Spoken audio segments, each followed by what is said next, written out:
జై వీరబ్రహ్మజై గోవిందమాంబజై. నేడు మీ కృష్ణమాచార్య శ్రీ బ్రహ్మపదం. ఇంటి ప్రాంగణంలో ఎంత సంపాదించినా ఎంత సౌఖ్యంగా ఉన్నా ఇంట్లోకి వెళ్ళేటువంటి సందర్భంలో అనునిత్యం కూడా దుఃఖం కలుగుతూ ఉంటుంది. పండుగలు పర్వదినాలు వచ్చినప్పుడు లేదా సంతోషకరంగా భోజనం చేస్తున్నటువంటి సందర్భంలో కుటుంబ సభ్యులందరూ కూడా కలహించుకుంటూ ఉంటారు. అంటే ఆ ఇంట్లో ఎప్పుడు కూడా తీరనటువంటి దుఃఖం ఉంటుంది. మరికొన్ని ఇళ్లలో మనం చూస్తే ఆ ఇంట్లోకి వెళ్ళేటప్పటికి బాగుంటారు, మీరు కొత్త గృహాన్నైనా కొనడమో కట్టడమో లేదా అద్దెంటికైనా వెళ్ళినటువంటి తర్వాత మీ ఇంట్లో ఎక్కడ చూసినా కూడా ఔషధాలు కనిపిస్తూ ఉంటాయి. అంటే ఆరోగ్యపరమైనటువంటి అంశాల్లో తీవ్రమైనటువంటి ఇబ్బందులు కలుగుతూ మీ శరీరం బాధపడుతుంటుంది, దుఃఖిస్తూ ఉంటారు. ఔషధ సేవనం ఎక్కువగా జరుగుతూ ఉంటుంది. అంటే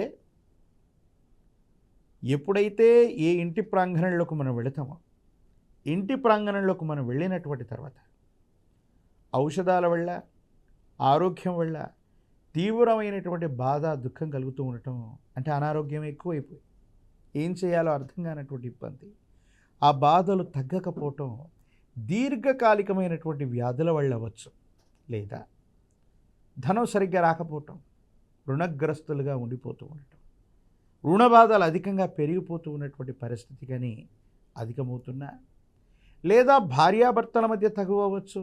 ఇలా ఏ కారణం వల్లనైనా ఒక గృహంలోకి వెళ్ళినటువంటి తర్వాత దుఃఖం ఏర్పడుతుంది అంటే కారణం ఖచ్చితంగా ఆ ఇంట్లో వాస్తు లోపించింది.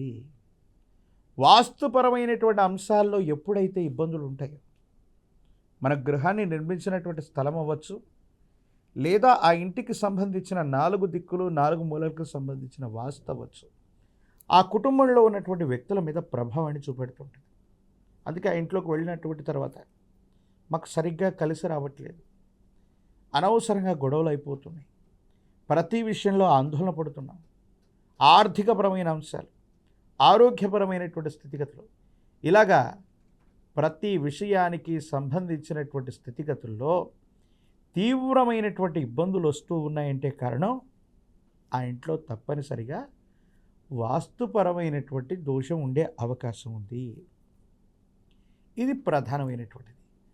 మరో ముఖ్యమైనటువంటి కారణం, ఎప్పుడైతే అన్యోన్యంగా ఉన్నటువంటి భార్యాభర్తలు, చాలా చక్కగా భార్యాభర్తలు అన్యోన్యంగా ఉంటారు, ఆ ఇంట్లో సంతోషంగా ఉంటారు, సంతోషకరమైనటువంటి సంఘటనలు చూస్తున్న సందర్భంలో కొంతమంది వ్యక్తులు మన ఇంటికి రావటం, వాళ్ళు కూడా ఇంట్లోకి రాకూడనటువంటి వాళ్ళు రావటం, సూతకంలో ఉన్నటువంటి వ్యక్తులు మన ఇంటి దాకా రావటం, కొంతమంది వ్యక్తుల యొక్క కళ్ళు సరిగ్గా లేక మన కుటుంబం మీద కనుక నరఘోష, నరదిష్టి, నరపీడలు పడ్డాయనుకోండి, ఇక కుటుంబంలో దుఃఖమే దుఃఖం.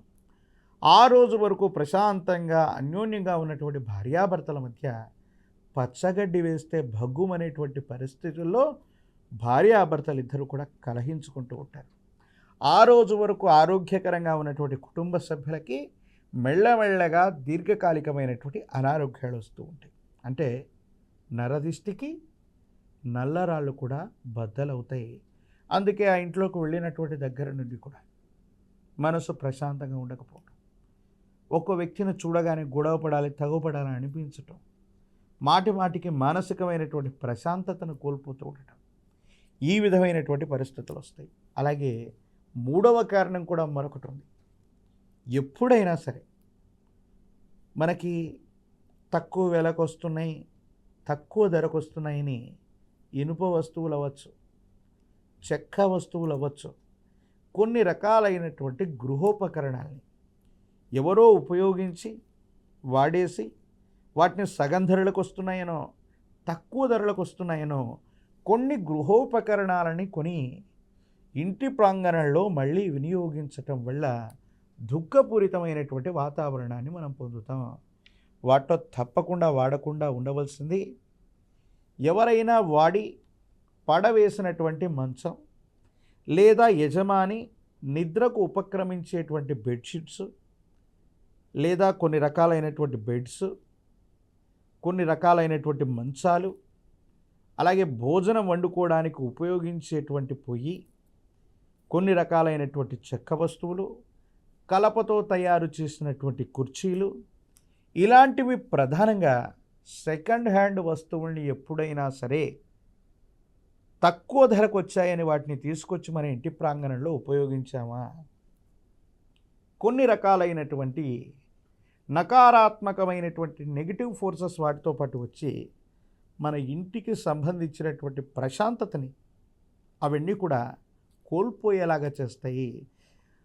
ప్రత్యేకించి ఇనుప సామాగ్రి కూడా, అంటే ఎవరో ఉపయోగించినటువంటి పనిముట్లు అవ్వచ్చు, పాత వస్తువులు అవ్వచ్చు, లేదా ఉచితంగా ఇచ్చారని కూడా ఇనుప వస్తువుల్ని కానీ, చెక్క వస్తువుల్ని కానీ, కలుపకు సంబంధించిన వస్తువుల్ని కానీ ఇంటి ప్రాంగణంలో మనం పెట్టుకోవటం వల్ల ఈ విధమైనటువంటి దుఃఖం వస్తుంది. ఒకవేళ మీ కుటుంబంలో కనుక ఈ విధంగా అనునిత్యం దుఃఖం సంభవిస్తూ మీరు సంతోషకరంగా లేరు అనుకున్నటువంటి పక్షంలో మీరు తప్పకుండా చేయవలసింది, ఇంటి సింహద్వారం బయట వైపుగా ఒక కూష్మాండం గుమ్మడికాయని సవ్యంగా 7 సార్లు, అపసవ్యంగా 7 సార్లు, నిలువుగా 3 సార్లు తిప్పి ఇంటి సింహద్వారం బయట వైపుగా ఒక విశేషవంతమైనటువంటి కూష్మాండాన్ని, గుమ్మడికాయని సింహద్వారం బయట వైపు కట్టండి. అలాగే వాస్తు బాగా లేకపోయినా, వెంటనే మార్పులు చేసేటువంటి అవకాశం లేకపోయినా, అదే ఇంటి సింహద్వారం బయట వైపుగా ఒక గుర్రపు నాడని, మహాకాల భైరవ రక్షని సింహద్వారం బయట వైపుగా కట్టి అనునిత్యం కూడా ధూపం వేస్తూ ఉంటే ఇంట్లో ఉన్న నకారాత్మకమైన శక్తుల యొక్క ప్రభావం వచ్చు, గృహవాస్తు సరిగ్గా లేకపోయినటువంటి పరిస్థితులు అవ్వచ్చు, నరఘోష, నరదిష్టి, నరపీడ వల్ల ఈ దుఃఖము తొలగిపోతుంది. కుటుంబంలో ఉన్నటువంటి వ్యక్తులు ఆర్థికంగా, ఆరోగ్యంగా, అన్యోన్యంగా ఉండేటువంటి అవకాశాలు తప్పకుండా మీకు కలుగుతాయి.